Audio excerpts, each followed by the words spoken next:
अच्छा, आज हमने क्या देखना था? आज हम देखेंगे स्क्रीन क्या होती है, डाटा एक्सट्रैक्शन। तो उसके लिए एक्सट्रैक्शन शीट बनानी है हमने, और साथ देखना है कि एक्सट्रैक्शन करनी कैसे होती है। सबसे पहले तो एक्सट्रैक्शन शीट हम कैसे बनाते हैं? अभी तक हमने क्या देखा था कि हमने सेकेंडरी स्क्रीनिंग कर ली थी। सेकेंडरी स्क्रीनिंग के बाद, ठीक है, हमने सेकेंडरी स्क्रीनिंग कर ली थी, उसके बाद हमारे पास कुछ आर्टिकल्स आ गए थे। अब उन आर्टिकल्स की हमने करनी है एक्सट्रैक्शन। तो अब एक्सट्रैक्शन के लिए सबसे पहले हमने एक्सट्रैक्शन शीट बनानी है, ठीक है। अब हमने एक्सट्रैक्शन करनी किस चीज़ की होती है? आपको कुछ डेटा चाहिए ना, यानी आपने जो अपना एक पीको सेट किया था, अपना एक रिसर्च क्वेश्चन बनाया था, उस रिसर्च क्वेश्चन को आपने आंसर करना था। तो उसको आंसर करने के लिए हमें डेटा चाहिए था। अभी तक हमने जितने स्टेप्स किए ना, वो स्टेप्स थे उस डेटा को फाइंड करने के लिए। तो वो डेटा एक्चुअली आपको मिलना कहाँ से है? ठीक है। हमने पहले सर्च स्ट्रिंग बनाई, हमने उससे लिटरेचर सर्च किया, प्राइमरी स्क्रीनिंग की, सेकेंडरी स्क्रीनिंग की। ये सब करने के बाद हमें कुछ आर्टिकल्स मिले। ये वो आर्टिकल है जो एक्चुअली हमें चाहिए। अगर हमें डायरेक्ट ये आर्टिकल मिल जाते तो हमें पिछले कोई स्टेप करने की जरूरत नहीं पड़ती। पिछले सारे स्टेप हमने क्यों किए? ताकि इन आर्टिकल्स को हम फाइंड कर सकें कि एक्चुअली वो कौन से आर्टिकल्स हैं जो हमें चाहिए, जो कि हमारे पीको को फॉलो कर रहे हैं। अब जब हमें आर्टिकल्स मिल गए, अब हमारा एक्चुअल काम स्टार्ट हुआ है मेटा एनालिसिस का। ठीक है। पिछला काम क्या था कि वो चीज़ आपने ढूंढ ढूंढ ली। अब ढूंढने के बाद अब एक्चुअल काम क्या है कि आपने वो जो आर्टिकल्स फाइनली सिलेक्ट कर लिया आफ्टर सेकेंडरी स्क्रीनिंग, उन आर्टिकल्स की आपने करनी है एक्सट्रैक्शन। यानी उन आर्टिकल्स में से जो इन्फॉर्मेशन आपको चाहिए थी, आपने उस इन्फॉर्मेशन को एक्सट्रैक्ट करना है। फिर उस इन्फॉर्मेशन को यूज़ करके हम उसका एनालिसिस करते हैं। यानी 3 से 4 आर्टिकल्स हैं, 5 से 6, यानी ओवरऑल जितने भी आपने सेकेंडरी स्क्रीनिंग के बाद आर्टिकल्स सेलेक्ट किए हैं, उन आर्टिकल्स की हमने अब क्या करनी है, एक्सट्रैक्शन करनी है। और एक्सट्रैक्शन के बाद जो सबके रिजल्ट्स होंगे, उन सब रिजल्ट्स को हमने समराइज करके एक कॉमन रिजल्ट देना है, जो कि हमारे मेटा एनालिसिस का बेसिक पर्पस था। ठीक है। अब जब जब हमने एक्सट्रैक्शन करनी होती है ना, एक्सट्रैक्शन में दो चीज़ें आती हैं। एक होती है बेस लाइन्स और दूसरे होते हैं हमारे पास आउटकम्स। ठीक है। बेस लाइन क्या है? बेस लाइन कैरेक्टरिस्टिक्स में हमारे पास आ जाता है कि जैसे कि ये स्टडी किस ईयर में परफॉर्म हुई है। यानी आपके पास आरसीटीज है ना, फॉर एग्जांपल 5 से 6 आरसीटीज आपके पास आ गए जिनकी आपने एक्सट्रैक्शन करनी है। तो आपने हर एक आरसीटी के कुछ कैरेक्टरिस्टिक्स आपने एक्सट्रैक्ट करने होंगे। उनमें दो तरह के कैरेक्टरिस्टिक्स होते हैं, एक बेस लाइन है और दूसरे कौन से हैं? दूसरे आउटकम्स हैं। अब बेस लाइन कैरेक्टरिस्टिक्स क्या क्या मैं बता रहा था कि वो स्टडी किस ईयर में हुई है, उस स्टडी में टोटल कितने पार्टिसिपेंट्स थे। ठीक है। उस स्टडी में जो आपका इंटरवेंशन है वो आपने क्या दी है। ठीक है, कौन सी मेडिसिन आप दे रहे हैं, कौन सी ट्रीटमेंट आप दे रहे हैं। उस स्टडी में जो कंट्रोल ग्रुप है उनको कौन सी ट्रीटमेंट मिल रही है, क्या प्लेसिबो है या कोई और ट्रीटमेंट आपने किसी और ट्रीटमेंट के साथ कंपेयर कर रहे थे। ठीक है। इसके बाद कुछ करेक्टरिस्टिक्स मैं एग्जांपल देता हूँ कि जिस तरह हम चेक कर रहे हैं, मेटफॉर्मिन एक ड्रग है डायबिटीज के लिए हम देते हैं। तो मेटफॉर्मिन की हम एफिकेसी चेक कर रहे हैं, तो हमारे पास जितने आरसीटीज आ गए, हमारे पास 7 आरसीटीज आ गए जो कि मेटफॉर्मिन की एफिकेसी चेक कर रहे थे एक्चुअली। अब आपने उन आरसीटीज में से डाटा एक्सट्रैक्ट करना है। तो हर आरसीटी ने कुछ डाटा पब्लिश किया होगा। ठीक है। वो कौन सा डाटा होगा? उन्होंने पेशेंट्स को ड्रग देने से पहले उनका ब्लड ग्लूकोज लेवल मेजर किया होगा, उनका उनका HbA1c मेजर किया होगा, उनके किडनी डैमेज का जो यानी आप कहने किडनी डैमेज कितना परसेंट हुआ है, वो मेजर किया होगा। ठीक है। तो लिवर डैमेज मेजर किया होगा। तो अलग अलग चीजें उन्होंने इंटरवेंशन देने से पहले जो मेजर किया ना, वो हमारी बेस लाइन कैरेक्टरिस्टिक्स होती है। ठीक है। प्री HbA1c लेवल्स, प्री का मतलब पहले, ये आपकी बेस लाइन कैरेक्टरिस्टिक है। Pre blood glucose level, pre blood pressure, ये बेस लाइन कैरेक्टरिस्टिक्स हैं। ये स्टडीज में बताई गई होती हैं, ये चीजें हमने वहां से निकालनी है। ठीक है। ये बेस लाइन कैरेक्टरिस्टिक्स हैं जो कि इंटरवेंशन देने से पहले पहले की, इनके साथ प्री वर्ड यूज होता है बाजुकात। ठीक है। ये हो गई बेस लाइन कैरेक्टरिस्टिक्स। इसके बाद होते हैं आउटकम्स। आउटकम्स क्या है? जो कि इंटरवेंशन देने के बाद आपको मिल रहे हैं। यानी आपने मेटफॉर्मिन दी अपने इंटरवेंशन ग्रुप को, और आपने कंपैरिजन ग्रुप को आपने कोई और ड्रग दी है, या उनको आपने कोई ड्रग नहीं दी। ठीक है। तो ये सारे इंटरवेंशन यानी एक्सपेरिमेंट परफॉर्म करने के बाद आप जो उनकी चीजें मेजर कर रहे हैं ना, आपने उनका ब्लड ग्लूकोज लेवल मेजर किया, ये आपका आउटकम होगा। या हम कहेंगे post blood glucose level, post HbA1c level, post kidney damage. ठीक है। तो ये सारी चीजें हम जब मेजर कर रहे हैं ना, उसके बाद इंटरवेंशन देने के बाद, तो ये हमारे आउटकम्स होंगे। ठीक है। दोबारा एक दफा रिपीट कर देता हूँ कि हमने एक्सट्रैक्शन करनी है ना, तो एक्सट्रैक्शन में हम दो पोर्शन बनाते हैं, एक बेसलाइन का पोर्शन होता है और एक आउटकम्स का पोर्शन होता है। बेसलाइन के पोर्शन में हम कुछ चीजें, जिस तरह टोटल कितने पार्टिसिपेंट्स थे, किस कंट्री में ये स्टडी परफॉर्म की गई है। ठीक है। किस तरह के लोगों, ब्लैक पीपल, व्हाइट पीपल, या हो सकता है बच्चों पर है, एडोलिसेंट्स पे है, या अडल्ट पे है। ठीक है। और इस तरह की जो चीजें ये हम देखते हैं। इसके अलावा बेसलाइन में क्या आता है कि इंटरवेंशन देने से पहले पहले की जो चीजें हैं, उसमें बहुत सी चीजें हो सकती है ना, जिस तरह की आप स्टडी कर रहे हैं उसके हिसाब से होंगी। अगर हम डायबिटीज की स्टडी कर रहे हैं, तो हमारी जो बेसलाइन कैरेक्टरिस्टिक्स है वो डायबिटीज से रिलेटेड होंगी। ठीक है। जिस तरह ब्लड ग्लूकोज लेवल है, HbA1c है, किडनी डैमेज है, जो कि डायबिटीज से रिलेट कर रहे हैं ना। ठीक है। और उसके बाद इंटरवेंशन देने के बाद जो चीजें हम ये करते हैं वो हमारे आउटकम्स होते हैं। ठीक है। उसमें वो भी हमने पहले एक्चुअली डिफाइन कर लिए होते हैं। जब आप सेकेंडरी स्क्रीनिंग कर रहे होते हैं ना, तो हम सेकेंडरी स्क्रीनिंग में ये भी देखते हैं कि क्या वो जो आपकी स्टडी है उसमें आपके आउटकम्स रिपोर्ट हुए हुए हैं या नहीं हुए। अगर आउटकम रिपोर्ट नहीं हुए तो स्टडी हमारे काम की नहीं है ना। फॉर एग्जांपल आप HbA1c लेवल पर, HbA1c के पर उस ड्रग का इफेक्ट देखना चाह रहे हैं, लेकिन आपकी जो स्टडी है उन्होंने HbA1c को डिस्कस ही नहीं किया हुआ, तो वो स्टडी आपके किसी काम की नहीं है, उसमें आपका वो डाटा ही नहीं है जो आपको चाहिए। ठीक है, तो सेकेंडरी स्क्रीनिंग में हम आउटकम्स को भी एक दफा देख लेते हैं। और नॉर्मली हम आउटकम्स ना एक हद तक पहले डिफाइन कर लेते हैं कि अगर मैं मेटफॉर्मिन को चेक करना चाह मेटफॉर्मिन की एफिकेसी चेक करना चाह रहा हूँ ना, तो मैं ये डिसाइड कर लूंगा पहले से कि मैं किस किस चीज को देखकर, किस किस आउटकम को देखकर मैं मेटफॉर्मिन की एफिकेसी चेक करूंगा। क्या मैं किडनी डैमेज को देखकर एफिकेसी चेक करूंगा, क्या मैं कार्डियोवास्कुलर आउटकम्स देखना चाह रहा हूँ, ठीक है, क्या मैं ब्लड ग्लूकोज लेवल पे उसके इफेक्ट देखना चाह रहा हूँ, ये मैंने पहले से डिफाइन किए हुए होती हैं कुछ चीजें। और कुछ चीजें हम स्टडीज को देखने के बाद भी डिफाइन कर लेते हैं। ठीक है, कुछ आउटकम्स हमें एक्स्ट्रा मिल जाते हैं स्टडीज में जिनको फिर हम रिपोर्ट कर सकते हैं। अच्छा, अभी तक किसी का कोई क्वेश्चन?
ओके, अब मैं आपको ना एक एक्सट्रैक्शन शीट दिखाता हूँ।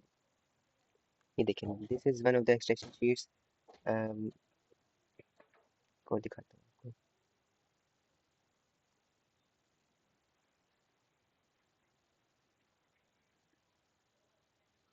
अच्छा, 1 मिनट, पहले इसी को देख लेते हैं।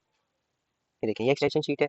इसमें हम क्या करते हैं, ये हमारी स्टडीज है, यानी जो जो स्टडीज जिनकी अपने एक्सट्रैक्शन करनी है ना, उनको हम एक एक करके यहाँ लिख लेते हैं। ये हमारी फर्स्ट स्टडी है जिसकी आपने एक्सट्रैक्शन करनी है। This is the second one, this is third one, ये फोर्थ फिफ्थ, ठीक है। उनको हम, जो आपका फर्स्ट कॉलम होता है ना, कॉलम नंबर A, उसमें हम ऑथर नेम और ईयर ऑफ पब्लिकेशन, ये हम स्टडी का टाइटल इसको कह देते हैं। तो क्या कैसे हम टाइटल लिखते हैं, जो आपका फर्स्ट ऑथर का लास्ट नेम होता है ना, वो उसके साथ ईयर ऑफ पब्लिकेशन। ठीक है, अब ये देखें, इसमें फर्स्ट ऑथर का लास्ट नेम दोनों का सेम था, लेकिन ईयर ऑफ पब्लिकेशन से वो डिफरेंशिएट हो रहे हैं। ये किम और 2025 में पब्लिश हुआ है। ठीक है, ये अलग अलग नाम है। तो ये हमारी सारी स्टडीज हैं। ठीक है, फर्स्ट कॉलम। सेकंड में हमने लिख दिया स्टडी कंट्री, कि किस कंट्री में एक्चुअली ये स्टडी परफॉर्म की गई है। फिर सैंपल साइज। सैंपल साइज का मतलब है कि टोटल कितने पार्टिसिपेंट्स हैं। अभी हम फर्स्ट स्टडी को देखते हैं। ठीक है, ये जो हमारी फर्स्ट स्टडी है, इसमें टोटल कितने पार्टिसिपेंट्स हैं। ठीक है, टोटल में से इंटरवेंशनल ग्रुप में कितने पार्टिसिपेंट्स आपने डिवाइड किए और कंट्रोल ग्रुप में कितने। अब ये थोड़ा सा ना, आप ये देखिए, टोटल पार्टिसिपेंट्स यहाँ लिखे हुए हैं ज्यादा, इंटरवेंशनल में कम लिखे हैं, और यानी अगर आप इंटरवेंशनल कंट्रोल को ऐड कर रहे हैं तो वो टोटल के इक्वल नहीं बन रहे। इसकी एक रीजन ये होती है कि हमारे पास ना स्टडी में एक से ज्यादा आर्म्स होते हैं। यानी हम नॉर्मली क्या करते हैं, जो हम बिल्कुल बेसिक स्टडीज करते हैं उसमें तो ये होता है ना कि हमारे पास 100 पेशेंट्स हैं, अगर तो 50 को एक ग्रुप में डाला, 50 को दूसरे ग्रुप में डाला। लेकिन कुछ जो कॉम्प्लेक्स स्टडीज होती हैं उनमें हम, ये तो दो आर्म्स है ना हमारे, अभी जो मैंने आपको बताया एग्जांपल दी, इसमें दो ग्रुप्स से आपके, लेकिन दो से ज्यादा ग्रुप्स भी हम बना सकते हैं। तो इस स्टडी में आई गेस उन्होंने ज्यादा ग्रुप्स बनाए होंगे, 4 ग्रुप्स बनाए होंगे, अबाउट 390 के 4 ग्रुप्स होंगे। ठीक है, उनमें से हमने 2 ग्रुप्स को स्टडी किया जो कि हमारे पीको को फॉलो कर रहे थे। ठीक है, तो इससे फर्क नहीं पड़ता, बाकी स्टडीज में आप देखेंगे कि ऑलमोस्ट सेम होगा। अच्छा, तो ये हमारा आ गया इंटरवेंशनल और कंट्रोल ग्रुप में कितने कितने पार्टिसिपेंट्स हैं। फिर आ गया टाइप ऑफ सैंपल टाइप, यानी इसमें हमने देखें क्या लिखना है कि यूनिवर्सिटी स्टूडेंट्स हैं। इस यानी ये जो पहली स्टडी है ये यूनिवर्सिटी स्टूडेंट्स पर परफॉर्म की गई है। दूसरी जो स्टडी है वो जनरल यूथ पे, ये कॉलेज स्टूडेंट्स हैं, ये भी यूथ पर है। ये हमारे जनरल पेशेंट्स हैं, ये भी एक्चुअली यूनिवर्सिटी स्टूडेंट्स ही थे। ठीक है, ये डायग्नोज पेशेंट्स, ये सारे। ठीक है, तो ये हमने सैंपल टाइप लिख दिया कि किस तरह के लोगों पे आप स्टडी परफॉर्म करें। फिर मीन एज, ये बात कई स्टडीज में ये रिपोर्ट की गई होती है कि जितने आपके जो पेशेंट्स हैं उनकी एज का अगर आप मीन फाइंड करें तो कितना। फर्स्ट स्टडी वालों ने इसको रिपोर्ट नहीं किया, सेकंड स्टडी ने भी इसको रिपोर्ट नहीं किया। ठीक है, इन्होंने रिपोर्ट किया कि मीन एज 22.6 ईयर्स है, यानी यंग पीपल ही थे। ठीक है, यहाँ पर भी मीन एज 13 ईयर, यानी तकरीबन छोटे लोग ही, छोटे बच्चे ही थे यहाँ पे। अच्छा, फिर हमारे पास आ जाते हैं सेक्स, मेल और फीमेल पेशेंट्स कितने कितने। ठीक है, नेक्स्ट आ गया पब्लिकेशन। अच्छा, ये छोड़ें। फिर है इंटरवेंशन, कि आपने जो इंटरवेंशन दी है वो कौन सी थी। ठीक है, इंटरवेंशन की टाइप। वैसे तो हो सकता है अगर हम फॉर एग्जांपल मेटफॉर्मिन पर कर रहे हैं अपनी स्टडी, तो इंटरवेंशन में मेटफॉर्मिन ही होगी। लेकिन बाद बात आपके, अगर आप एक जर्नल ग्रुप, फॉर एग्जांपल मैं कहता हूँ मैं स्टडी कर रहा हूँ on SGLT inhibitor, sodium glucose को ट्रांसपोर्टर इनहिबिटर जो होते हैं ना, उन पे अगर मैं स्टडी कर रहा हूँ, तो उसकी कई टाइप्स होती है ना। सोडियम ग्लूकोज को ट्रांसपोर्टर तो एक क्लास है, उस क्लास में कई ड्रग्स हैं, तो अब कौन सी स्पेसिफिकली ड्रग, तो फिर वो हम यहाँ मेंशन कर देंगे। फिर इंटरवेंशन ड्यूरेशन, इतनी ये जरूरी चीजें नहीं है, आप इनमें से कुछ चीजों को स्किप भी कर सकते हैं, हर एक चीज को मेंशन करना जरूरी नहीं है, लेकिन जितनी मैक्सिमम चीजें हम निकाल सके अपनी स्टडी में से उतना अच्छा है। फिर कंट्रोल टाइप के, आपने कंट्रोल ग्रुप में क्या दिया, वेट लिस्ट है, या आपने उनको कोई स्पेसिफिक वो दिया है, जैसे CBT है। फिर आपके पास ये चीज़ें स्टार्ट हो रही हैं, बेस लाइन कैरेक्टरिस्टिक्स, जिनको मैं आपको बता रहा था ना, प्री आउटकम, प्री यानी वैल्यूज हैं। देखें एंग्जाइटी, हमारी जो स्टडी थी ना ये वाली, ये साइकोलॉजी से रिलेटेड थी, तो उसमें हमने बेस लाइन एंग्जाइटी। अब एंग्जाइटी के लिए यहाँ जो अरेंजमेंट है ना, ये थोड़ी सी चेंज है, एक्चुअली अरेंजमेंट ऐसी नहीं होनी चाहिए। मैं बताता हूँ कि अरेंजमेंट हमने कैसे रखी थी। वैसे बता रहा हूँ कि एंग्जाइटी, अब एंग्जाइटी एक कंटिन्यूस आउटकम है या डाइकोटोमस या बाइनरी आउटकम है। एंग्जाइटी एक कॉन्टिन्यूस आउटकम है ना, कि पेशेंट्स को एंग्जाइटी हो रही है, तो आपने उसको मेजर किया किसी पार्टिकुलर स्केल से। ये देखिए स्केल हमने मेंशन किया, उस पार्टिकुलर स्केल से आपने एंग्जाइटी को मेजर किया, तो सारे पेशेंट्स की अलग अलग एंग्जाइटी की वैल्यूज आई होंगी, उन सब वैल्यूज का आपने एक मीन फाइंड किया।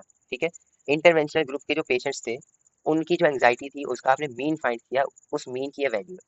इसी तरह कंपैरिजन ग्रुप के जो पेशेंट्स थे, उनके भी अलग अलग एंग्जाइटी के स्केल में हमारे पास वैल्यूज आई थी, तो उन वैल्यूज का आपने मीन फाइंड किया, वो ये वैल्यू। फिर स्टैंडर्ड डेविएशन आपने फाइंड की। स्टैंडर्ड डेविएशन क्या होती है, कि आपने जो मीन फाइंड किया है, यानी फॉर एग्जांपल मेरे पास 10 पेशेंट्स हैं, उनके एंग्जाइटी की मैंने वैल्यूज फाइंड की, वो वैल्यूज आ रही हैं, किसी की वैल्यू थी 4.5, किसी की 5.5, 6.2, 6.7, 8 पॉइंट समथिंग लाइक, यानी इस तरह की वैल्यूज थी। मैंने इनका जब मीन फाइंड किया ना, तो मीन वैल्यू आ रही है 7। ठीक है, यानी मीन कैसे फाइंड करते हैं, सारी वैल्यूज को ऐड कर लेते हैं और डिवाइड कर देते हैं बाय देयर नंबर्स। अगर हमारे पास 10 पेशेंट थे तो हम 10 से डिवाइड कर देंगे ना, तो ऐसे मीन आ जाएगा। स्टैंडर्ड डेविएशन आपको ये बता रही होती है कि जो आपकी मैक्सिमम और मिनिमम वैल्यू है वो मीन से कैसे डिफर कर रही है। यानी मीन आया 7, लेकिन एक पेशेंट है उसकी एंग्जाइटी की वैल्यू 4 भी थी, और एक पेशेंट है उसकी एंग्जाइटी की वैल्यू 8 भी थी। ठीक है, तो ये 4 और 8 मीन से डिफरेंस आ रहा है ना, इसको हम कहते हैं स्टैंडर्ड डेविएशन। कितना डिफरेंस आ रहा है आपकी मीन वैल्यू से, ठीक है, वो स्टैंडर्ड डेविएशन होता है। तो इंटरवेंशनल ग्रुप में स्टैंडर्ड डेविएशन की क्या वैल्यू है, कंपैरिजन ग्रुप में स्टैंडर्ड डेविएशन की क्या वैल्यू है। ठीक है, ये आपकी है बेसलाइन एंग्जाइटी। इसी तरह हमने बेसलाइन डिप्रेशन मेजर किया, उसमें आपने कौन सा स्केल यूज किया, ये फर्स्ट स्टडी की अभी हम बात करें। फर्स्ट स्टडी में आपने कौन सा स्केल यूज किया, फर्स्ट स्टडी में जो इंटरवेंशनल ग्रुप था उसमें मीन वैल्यू क्या आई है, कंपैरिजन ग्रुप, ये C फॉर कंपैरिजन। ठीक है, और यहाँ I फॉर इंटरवेंशन। इसी तरह स्टैंडर्ड डेविएशन क्या है, इन इंटरवेंशन ग्रुप और इन कंपैरिजन ग्रुप। ठीक है, फिर हमने स्ट्रेस लेवल्स मेजर किए। इस देखें, ये हमारी जो फर्स्ट स्टडी है, लिटविन 2023, इसने स्ट्रेस लेवल्स नहीं अपनी स्टडी में रिपोर्ट किए, तो हमने NR लिख दिया, नोट रिकॉर्ड या नोट रिपोर्ट। ठीक है, नेक्स्ट एंगेजमेंट लेवल्स, ये भी नहीं रिपोर्ट किया, हमने NR लिख दिया। क्वालिटी ऑफ लाइफ, ये भी रिपोर्ट नहीं था, हमने NR मेंशन कर दिया। Self esteem not reported, self concept not reported, self compassion not reported. ठीक है, ये सारी आप देखें कोई चीज़ रिपोर्ट। हाँ, ये रिजाइलियंस ये रिपोर्ट की गई है, तो आपने इसका स्केल मेंशन कर दिया, इसके इंटरवेंशन की मेन वैल्यू, कंपैरिजन की मेन वैल्यू। ठीक है, ये standard deviation for intervention and standard deviation for comparison. फिर पर्सनल ग्रोथ, ये भी नहीं मेंशन था, और ये फॉलो अप टाइम कि आपने कितने अरसे तक उन पेशेंट्स को आगे, यानी इंटरवेंशन देने के बाद आपने कितने अरसे तक उनको मजीद उनकी आपने रिपोर्ट लेते रहे। ठीक है, फॉलो अप टाइम होता है। ठीक है, अब इसी तरह आपने अलग अगली स्टडी ओपन कर ली, उसमें आपने सारी चीज़ें। अब हमें ये कैसे पता लगेगा कि आपने ये चीज़ें ही लिखनी है। बेस लाइन की कुछ जो चीज़ें होती है ना, वो तो बिल्कुल हमें पता होता है कि वो हमने मेंशन करनी ही करनी है। जैसे कि ये सैंपल साइज है, सैंपल टाइप है, सेक्स है, ये छोड़े इंटरवेंशन टाइप है, और कंट्रोल टाइप, ये वाली चीज़ें आपने हर स्टडी में लिखनी ही होती है। ठीक है, इसके बाद ये जो एंग्जाइटी है, डिप्रेशन है, स्ट्रेस है, ये वाली चीज़ें वो हैं जो कि आपकी स्टडी डिफाइन करती है कि आपने बेस लाइन में क्या क्या चीज़ें लिखी। अगर मैं ब्लड ग्लूकोज लेवल मेजर कर रहा होता, मैं मेटफॉर्मिन का इफेक्ट्स देख रहा होता, तो क्या मैं ये stress level, depression level measure करता? नो, क्योंकि वो तो स्टडीज रिपोर्ट ही नहीं कर रही। इसका क्या तरीका होता है, इसके दो तरीके होते हैं। एक है शॉर्टकट। शॉर्टकट ये है कि आप जाएं चैट जीपीटी के पास, ऐसे करना नहीं है, मैं आप लोगों को वैसे ही बता रहा हूँ। ठीक है, ऐसे करना नहीं होता। चैट जीपीटी के पास जाएं और उसको कहें कि ये मेरी स्टडी है, उसको पीको दे दें, कंप्लीट डिटेल्ड पीको, उसमें आउटकम्स भी लिखे हैं, उसको अपनी स्टडी दे दें और उससे कहें कि ये मेरी स्टडी है, ये मेरा पीको है, मुझे बताओ कि मैं बेसलाइन क्या क्या मेंशन करूँ और मैं आउटकम्स क्या क्या मेंशन करूँ। वो आपको एक बड़ी सी लिस्ट दे देगा, आपने वो सारे मेंशन कर देने। ठीक है, एक ये तरीका है और ये शॉर्टकट है और जैसे करना नहीं होता। दूसरा जो तरीका है वो ये कि आपकी जो स्टडीज आई है ना, आपने एक एक करके ना वो स्टडीज ओपन करनी है। जैसे कि मैं अभी आप लोगों को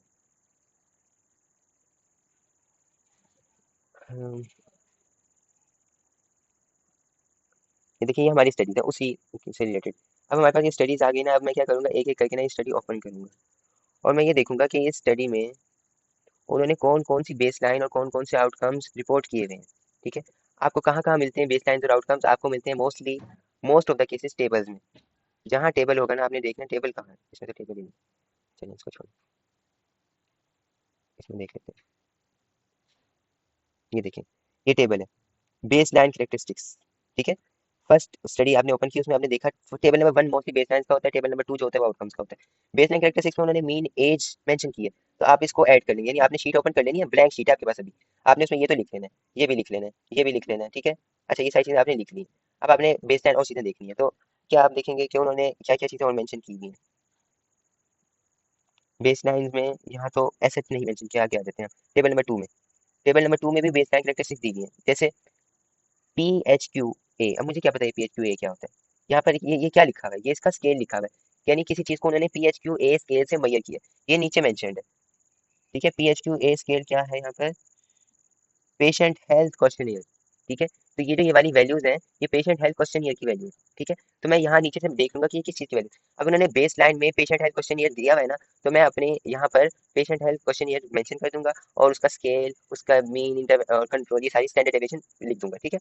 फिर मैं और देखूंगा और उन्होंने क्या क्या दिया है। अभी मैं क्या कर रहा हूँ, सिर्फ अपनी शीट प्रिपेयर कर रहा हूँ, अभी मैं एक्सट्रैक्शन नहीं कर रहा, अभी सिर्फ शीट प्रिपरेशन है। शीट प्रिपरेशन में हम ये चीजें देख रहे हैं कि हमने पेशेंट को हेल्थ क्वेश्चनियर देख लिया, फिर अगला देखा सी एस क्या है, ये नीचे मेंशन होगा, एंग्जाइटी स्केल है, ठीक है, स्पेंस चाइल्ड एंग्जाइटी स्केल, तो मैं ये मेंशन कर दूंगा base line anxiety, base line anxiety, और उसके साथ उसकी सारी सारी चीजें मेंशन कर दूंगा।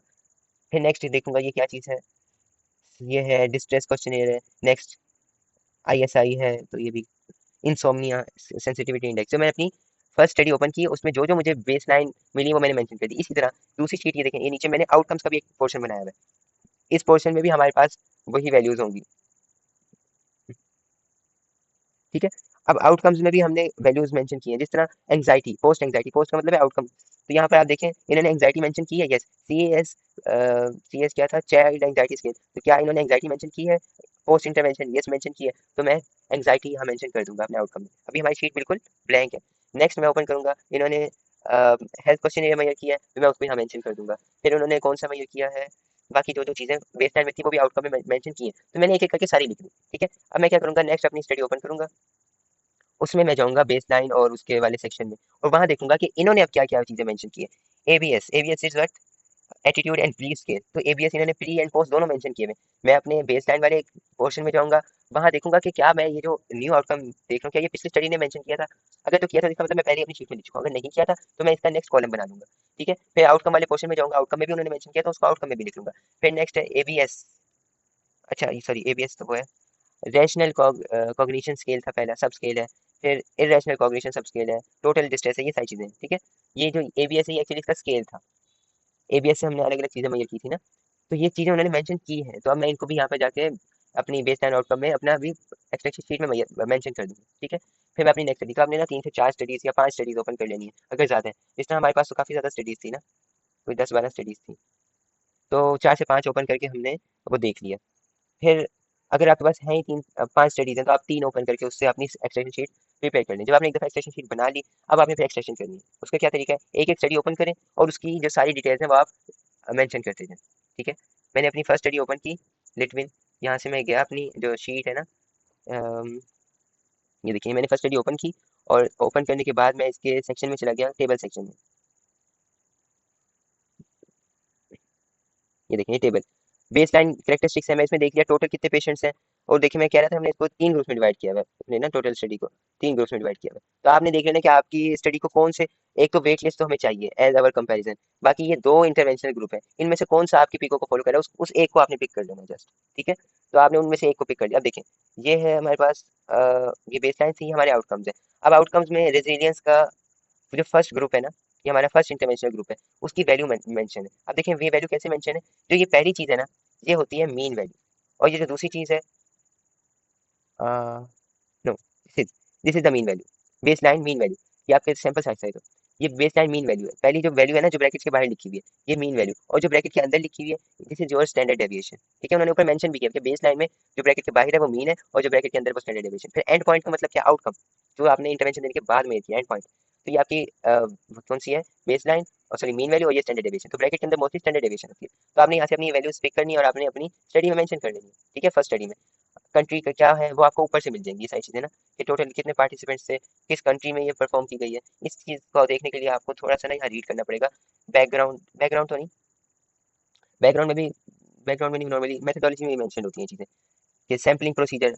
अब यहाँ उन्होंने लिखा हुआ होगा कि किस ईयर में पब्लिश किया गया, किस कंट्री में हमने ये किया एक्चुअली परफॉर्म, ठीक है, कैसे कैसे परफॉर्म किया सारा। फिर मैयर्स, प्राइमरी आउटकम्स, कौन से आउटकम्स हमने मैयर किए, ठीक है, ये सारी चीज़ें यहाँ मेंशन होती हैं। तो मोस्ट ऑफ द टाइम आपने कोई स्टडी ओपन किया, आपने आउटकम्स और बेसलाइन एक्सपेक्ट करनी है, आपको अपनी टेबल्स में से मिल जाती है। लेकिन बाज़ औक़ात टेबल्स में वैल्यूज मेंशन नहीं होती, उस केस में आपको फिर जो रिजल्ट सेक्शन है ना उसको रीड करना पड़ता है, ठीक है। ये देखिए, ये रिजल्ट सेक्शन है।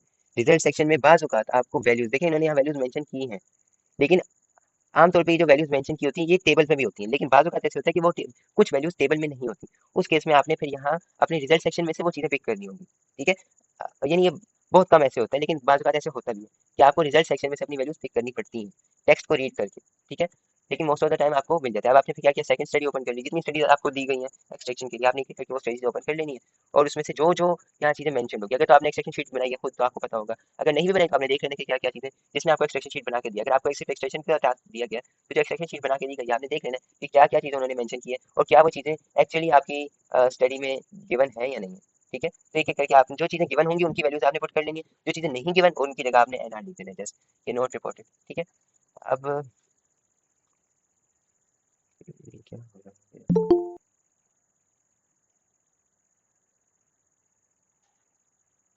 अब देखिए, this is an other extraction sheet, ठीक है। इस एक्सट्रैक्शन शीट में हमने क्या किया है, इसमें ना, अच्छा, हमने क्या करना होता है बेसिकली, अगर आपने किसी कॉन्फ्रेंस में अपना एब्स्ट्रैक्ट सबमिट करवाना है ना, तो just you are going to make the abstract, तो उसमें ना हमें बेसलाइन की जरूरत नहीं होती, ठीक है। तो अगर किसी कॉन्फ्रेंस में एब्स्ट्रैक्ट सबमिट करवाना आपका बेसिक पर्पस है, उसमें बेसलाइन की जरूरत नहीं होती, क्योंकि आपने जो एनालिसिस करना होता है ना, वो आउटकम्स का एनालिसिस करना होता है। यानी आपने पेशेंट को कोई ड्रग दिया है, कोई इंटरवेंशन दी है, कोई उस पर प्रोसीजर परफॉर्म किया है, उस प्रोसीजर के बाद उसको क्या हो रहा है, ये चीज़ें आपने एब्स्ट्रैक्ट में मेंशन करनी होती है। तो वो प्रोसीजर किस कंट्री में हुआ है, उस प्रोसीजर को करने में कितना टाइम लगा है, नहीं टाइम तो हो सकता है, उस प्रोसीजर को करने से पहले पेशेंट की क्या कंडीशन थी, ये चीज़ें एब्स्ट्रैक्ट में हमने नॉर्मली मेंशन नहीं करनी होती, ठीक है। जस्ट एब्स्ट्रैक्ट की बात करूँ तो अगर कोई कॉन्फ्रेंस है उसमें आपके पास टाइम कम है, आपने जस्ट एब्स्ट्रैक्ट बनाना है, जल्दी से सबमिट करवाना है, तो जरूरी नहीं है कि आप उस कॉन्फ्रेंस उसमें अपनी बेस लाइन को एक्सट्रैक्ट करें, ठीक है।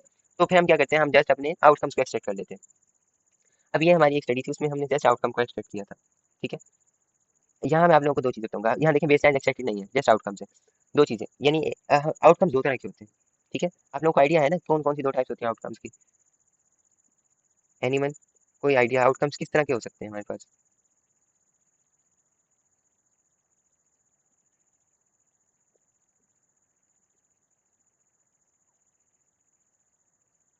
Continuous outcomes are binary outcomes.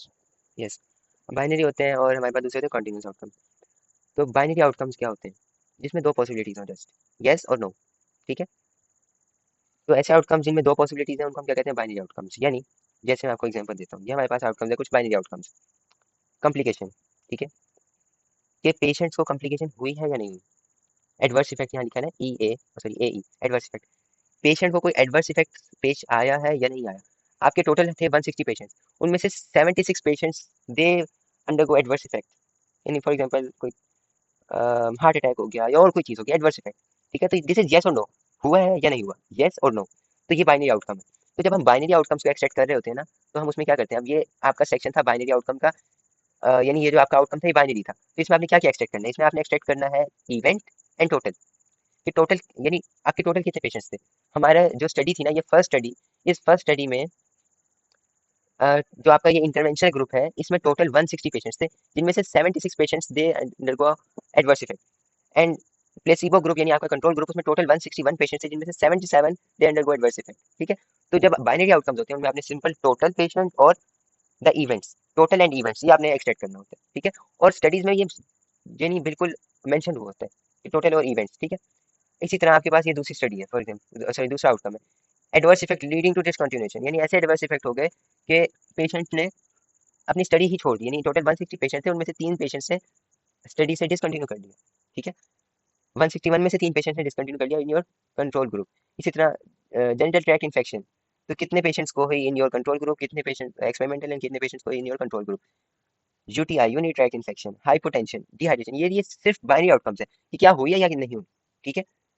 Acute renal injury, bone fracture, क्या बोन फ्रैक्चर हुआ, इनमें से किसी पेशेंट को नहीं हुआ, इनमें से भी किसी पेशेंट को नहीं हुआ। लेकिन जो दूसरी स्टडी थी इसमें पेशेंट ज्यादा थे, इनमें से 133 पेशेंट्स को बोन फ्रैक्चर हुआ एक्चुअली, इसमें से भी 123 पेशेंट्स को बोन फ्रैक्चर हुआ।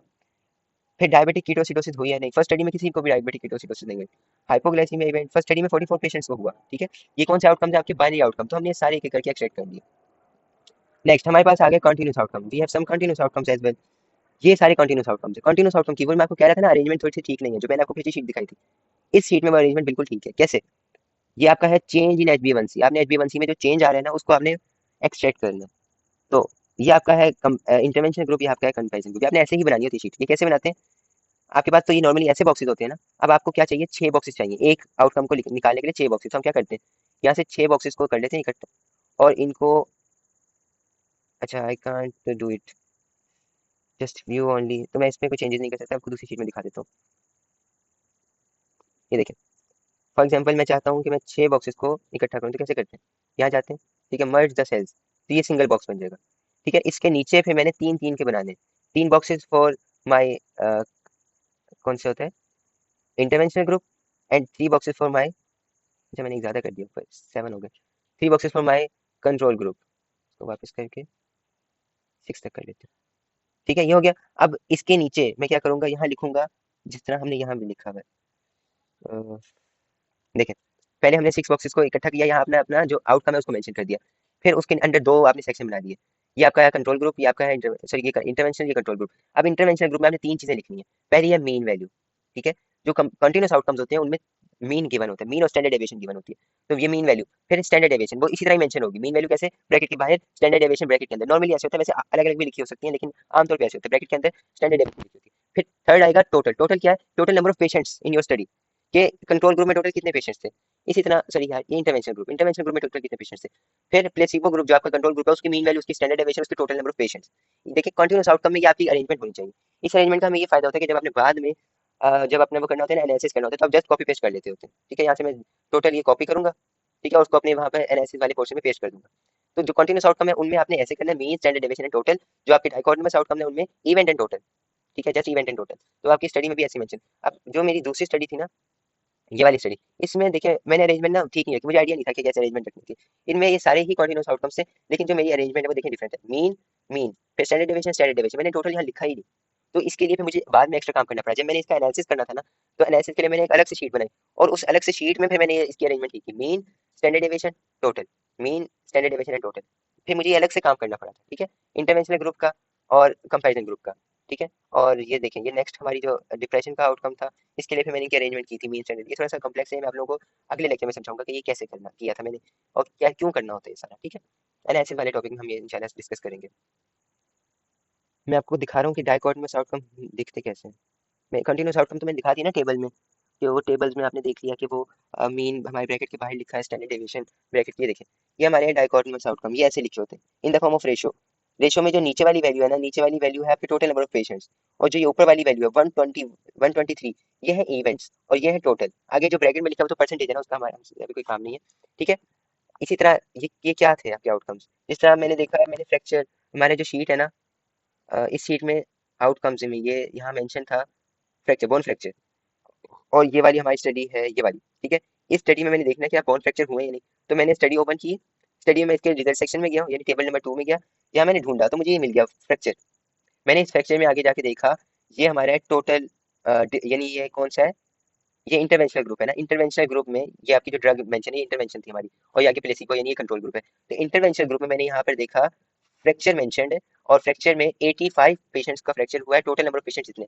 मैंने अपनी शीट ओपन की, और मैंने इस स्टडी में यहाँ पर 85 और ये total number of patients mention कर दी, ठीक है। फिर नेक्स्ट मैंने क्या किया, कि अब मुझे कंट्रोल का चाहिए, कंट्रोल में मैंने प्लेसिबो यहाँ नीचे किया, नीचे मैंने देखा yes this is 69 patients they undergo fracture from the 2149 patients, ठीक है। तो मैंने शीट ओपन की, 69 एंड 2129 लिख दिया, ठीक है। तो इस तरह हमने आउटकम्स अपने एक्सट्रैक्ट करने थे। और मैंने कोई आउटकम एक्सट्रैक्ट किया हो, जैसे अगला आउटकम है डायबिटिक कीटोसिडोसिस, मैंने शीट ओपन की, देखा क्या यहाँ डायबिटिक कीटोसिडोसिस मेंशन्ड है, तो यस दिस इज डायबिटिक कीटोसिडोसिस, ठीक है। तो इसमें मैंने देखा कि इंटरवेंशन ग्रुप में 0 पेशेंट, कंपेरिजन ग्रुप में 2 patients out of total number of patients, तो वो मैंने यहाँ पर मेंशन कर दिया जस्ट, ठीक है। जो निचली स्टडी थी ना, इन्होंने यहाँ पर मेंशन नहीं किया था, तो मुझे चाहिए था कि मैं यहाँ पर क्या लिख देता, NR, ठीक है, बाकी नहीं। अच्छा आई गेस मेरे पास इस वक्त एक्सेस नहीं है, ओनली रिव्यू, ओनली व्यू में ना, ठीक है, तो एक्सेस नहीं, सॉरी। तो मुझे यहाँ NR लिख देना चाहिए था, लेकिन नहीं लिखा, तो उस वक्त असल में जल्दी में थे, तो मैंने नहीं लिखा था, तो ठीक है। अब आई गेस हम एक्सट्रैक्शन से रिलेटेड हमारा सारा काम हो गया। आप लोगों का कोई क्वेश्चन हो तो पूछें। We have some time. Yes sir much. Hello. जी जी। um, अगर एक स्टडी के अंदर होते ना कि आउटकम्स होते हैं, so one study reports an outcome as continuous yes. and the other study reports the same outcome as dichotomous, then hmm. what do we do? Okay so I मुझे इतना आइडिया नहीं है, लेकिन हम उनको इकट्ठे एक एनालिसिस में पूल तो नहीं कर सकते ना। तो हम तो देखेंगे। छोड़ देंगे बस। नहीं, अगर और स्टडीज ने उनको वो किया हुआ होगा, यानी अगर एक ही जस्ट एक स्टडी ने उसको एज डाइकोटोमस किया हुआ है और बाकी सब ने कंटिन्यूस किया हुआ है, तो I guess we can leave that. लेकिन अगर दो स्टडी ने कंटिन्यूस किया हुआ है, दो स्टडी ने डाइकोटोमस किया, तो हम उनका अलग अलग, हम उनका सब ग्रुप एनालिसिस नहीं, सब ग्रुप में भी पॉसिबल तो नहीं होता सब ग्रुप इस तरह डाइकोटोमस और कंटिन्यूस का अलग अलग। नहीं होता। आप ही बता दो क्या करते हैं। with continuous तो obviously बात है ना, we can convert the continuous outcome into the dichotomous outcomes like अच्छा, परसेंटेज से उसको कन्वर्ट कर कर लें। दें। नहीं नहीं, हम्म। like for example if we are talking about HbA1c levels, yes. so like study reports that the HbA1c levels was 6.9%, 7.3%, etc etc. Okay. But one the other study reports as this number of patients were pre-diabetic and the other number of patients were post non-diabetic. Yes. तो अक्सर extraction के अंदर ना लोग they make this mistake कि वो ऐसे ही है ना एनआर लिख के बस अपनी जान छुड़ा देते हैं। हम्म। तो यहाँ पे जो लोग बैठे हुए हैं ऐसी प्लीज़ ना कीजिएगा। अगर कोई स्टडी के अंदर डायकोटमस आउट कंटिन्यूस आउटकम दिया हुआ जैसे HbA1c, तो आप उसका मतलब इंटरनेट से या चैट जीपीटी से निकाल के देख लें कि कितनी स्टैंडर्ड वैल्यू है। That is for example 6.9% is the threshold that a person is diabetic. तो आप जितनी वेल नंबर्स उससे ऊपर हैं, जितने पेशेंट्स रिपोर्ट करें, आप उनको जो है प्री डायबिटिक के अंदर पूल कर लें and the number that is below that into non diabetic, so you can convert continuous outcome into dichotomous outcomes. उसको इतना ना छोड़िएगा बस, बहुत मसला होता है आगे। बस थैंक यू यही सर, है। बहुत बाकी आपने अच्छा। अच्छा एक्सप्लेन किया। Thank you.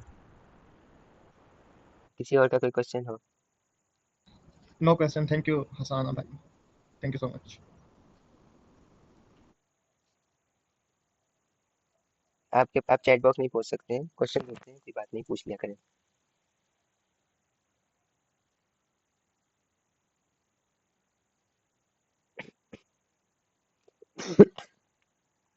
ओके, फिर मैं क्वेश्चन पूछता हूँ, आप लोगों ने फिर आंसर करना।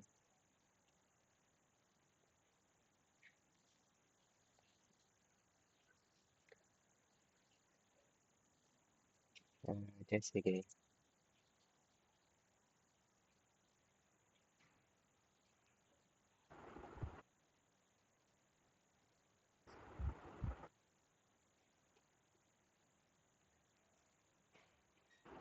एंड एक और चीज़ मैं ना ऐड करना चाहूँगा कि अक्सर जो स्टडीज़ होती हैं हर दफ़ा मतलब इतना सिंपल नहीं होता कि आप you get the values in the tables and the paragraphs. कभी कभार कुछ स्टडीज़ होती हैं उनके अंदर हर जो स्टडी आप करेंगे उसके अंदर अलग ही डेटा एक्सट्रैक्शन के मसले होंगे। सो फॉर एग्जांपल कुछ स्टडीज़ होती हैं उनके अंदर ना डेटा आपको दिया गया होता है टेबल्स के अंदर, note is the data in the paragraph of the result section, but studies के अंदर अक्सर एक ग्राफ दिया होता है। मैं आपको स्क्रीन शेयर में कर सकता हूँ यस ऑफ कोर्स, कर लो कर लो। आसान। कर लो, तो मैं अपनी बंद कर दूँ। आप कर लो। ओके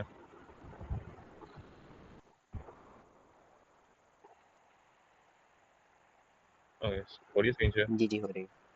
तो लाइक दिस, ये शो ग्राफ हो रहा है कि जी। अब इस स्टडी के अंदर ना हम ये स्टडी का डाटा एक्सट्रैक्ट करते हैं and there was no data in the tables nor in the graph in the result section, but ये ग्राफ को हमें दे दिया गया था। और अक्सर डाटा एक्सट्रैक्शन जो एक्सट्रैक्शन जिस हम टास्क देते हैं लोगों को, दे मेक दिस मिस्टेक कि वो ऐसे एनआर लिख के आ जाते हैं। ऑब्वियसली बात है, जिसकी वजह से ऑब्वियसली बात है जब हम एनालिसिस करते हैं उसमें ज़्यादा हेट्रोजेनिटी आती है एंड रिजल्ट अच्छी नहीं आता। तो उसके लिए ये एक वेबसाइट है ऑटो आइसोमर डॉट आयो। आप इसके ऊपर जाके अपना ये ग्राफ जिस तरह मैंने यहाँ पे अपलोड किया हुआ है, आप अपना इसका ग्राफ अपलोड करेंगे। यहाँ पे आप कोई से भी दो पॉइंट्स जो है मैंने यहाँ पे सेट किए हुए हैं कि नॉन पॉइंट्स के इस पॉइंट पे वैल्यू 1 है, इस पॉइंट पे वैल्यू 2 है एंड इस पे 10 है, इस पे 15 है। तो आप ये सेट करके इसके ऊपर कोई भी आप पॉइंट अगर इफ़ यू प्लॉट इट, तो वो आपको जो है डेटा सेट, हाँ, तो वो आपको यहाँ पे इसकी वैल्यू बता देता है। So it's a very neat tool that you can use. Data extraction इतना सीधा काम नहीं होता कि आपके पास values you have been given and आप बस उसके अंदर पुट करें। कभी कभार डेटा एक्सट्रैक्शन के अंदर आपको खुद भी टाइम एंड एफर्ट पुट करना पड़ता है पूरी स्टडीज को। कभी कभार आपको सप्लीमेंट्री मटेरियल के अंदर भी जाके ढूंढना पड़ता है कि डेटा कहाँ पे दिया गया है। प्लीज उसको ना छोड़ के आया करें, बस यही बताना होगा।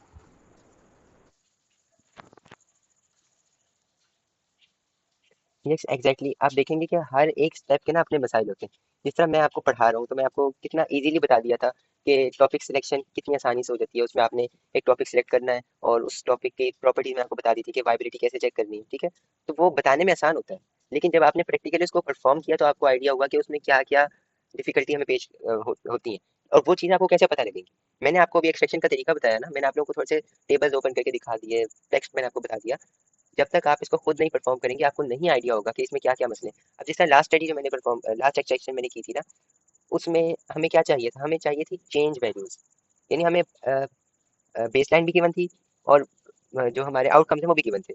यानी फॉर एग्जांपल HbA1c का pre value and post value दोनों गिवन थी, लेकिन एक्सट्रैक्शन हमने किस चीज़ की करनी थी, हमने डेल्टा की करनी थी, यानी चेंज की हमने एक्सट्रैक्शन करनी थी, ठीक है, कि इसमें चेंज कितना आया।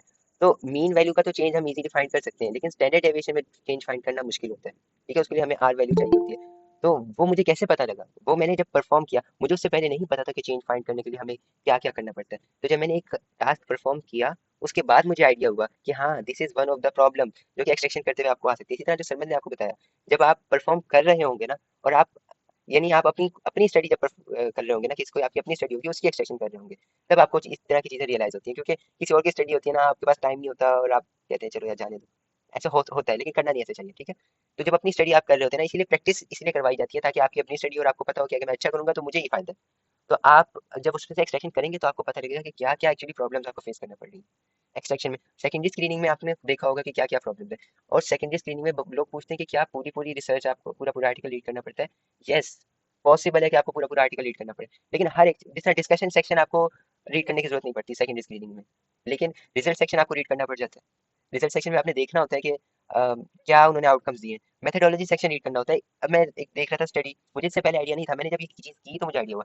हमारे पास नॉर्मली तो ये होता है कि दो हमने ग्रुप्स बना दिए, एक ग्रुप को इंटरवेंशन दे रहे हैं, एक को कंपैरिजन दे रहे हैं। कुछ स्टडीज होती हैं वो रेंडमाइज कंट्रोल ट्रायल्स ही होते हैं, वो आपके पीको को फॉलो कर रहे होते हैं, लेकिन they are actually cross over studies. तो उसमें सेम ग्रुप को आप पहले इंटरवेंशन देते हैं फिर उसी ग्रुप को कंट्रोल देते हैं, या आप दो ग्रुप्स तो बना लेते हैं लेकिन उनके बाद में कुछ वीक्स बाद आप उनको रिप्लेस कर देते हैं, तो वो क्रॉस ओवर स्टडीज। तो उन स्टडीज को अगर आपने पूल करना है अपने मेटा एनालिसिस में तो उसका कोई और पैटर्न होता है, ठीक है। अगर आपका पीको उसको अलाउ करते हैं तो आप उसको भी पूल कर सकते हैं। तो ऐसी चीजें मुझे कब पता लगी, जब मैंने उसकी सेकेंडरी स्क्रीनिंग की, मुझे टास्क दिया गया, मैंने परफॉर्म की, फिर मुझे आइडिया हुआ कि हाँ ये प्रॉब्लम्स हैं। तो आप सीखते कब हैं, जब आप खुद चीजें करेंगे, practice makes a man perfect, ठीक है। तो इसीलिए लेक्चर्स लेना अच्छी बात है, लेक्चर लें। मैंने आप लोगों को जितनी चीजें बताई है ना, आप इसको नहीं परफॉर्म करेंगे आप भूल जाएंगे। वीडियोस होती हैं, मैंने अब रिकॉर्डिंग की है, अब दुआ करें बस रिकॉर्डिंग खराब ना हो आज। तो ये मैं इंशाल्लाह आप लोग को दे दूंगा, लेकिन आप लोग को तब तक ये समझ नहीं आएगी जब तक आप लोग खुद परफॉर्म नहीं करेंगे। तो परफॉर्म करने का ये तरीका नहीं है, ये जरूरी नहीं है कि आपको मैंने टास्क दिया है आप वही परफॉर्म करें। कोई अपना प्रोजेक्ट कर रहा है ना, फॉर एग्जांपल फहद भाई अपना प्रोजेक्ट कर रहे हैं, तो आप उनकी प्रोजेक्ट में भी ऐड हो सकते हैं, लेकिन एटलीस्ट उसके लिए आपने टास्क परफॉर्म किया हो या लेक्चर लिया हो कि आपको आइडिया हो कि मैंने करना क्या है। Yes sir. और एक और चीज़ like in most studies standard deviation जो है ना फॉर कंटिन्यूस आउटकम्स, वो नई कुछ स्टडीज होती हैं उनके अंदर नहीं दी होती है, उन्होंने स्टैंडर्ड एरर दिया होता है। यस। तो these are two distinct things, standard error और स्टैंडर्ड डेविएशन। तो अगर आपको स्टैंडर्ड एरर दिया गया, स्टैंडर्ड डिविएशन नहीं दी गई, so how do you tackle with that. तो उसका तरीका ये होता है, you multiply the standard error with the under root of your total sample size. For example अगर मेरा स्टैंडर्ड एरर 5 है and my total sample size is 100, तो स्टैंडर्ड डिविएशन क्या होगी फिर। स्टैंडर्ड एरर ऑब्वियसली बात है 5 है, मल्टीप्लाई अंडर रूट ऑफ 100 10 होता है, तो 50 would be the standard deviation. तो उसको कन्वर्ट इसको भी कर लिया करें, कर ले अगर आपको if you ever face such issue कि आपको स्टैंडर्ड डिविएशन नहीं देगी, स्टैंडर्ड एरर दिया गया बस। Yes. Okay, I guess that's all. आप लोगों के क्वेश्चन है तो पूछ लें, और आई गेस कोई क्वेश्चन नहीं है तो हम कंक्लूड करते हैं। बाकी कोई आप लोग स्टडी परफॉर्म कर रहे हो या आप लोग टास्क परफॉर्म कर रहे हो और कोई प्रॉब्लम आ रही हो तो आप मुझसे पूछ सकते हैं, ठीक है। मुझे जब टाइम मिला करेगा मैं आप लोगों को आंसर भी कर दिया करूँगा, इससे होता ही है टाइम, या कभी नहीं होता तो थोड़ा मे भी लेट हो जाए, लेकिन I will try my best to answer, ठीक है। तो thank you, thank you all. अल्लाह हाफिज़। Bye bye.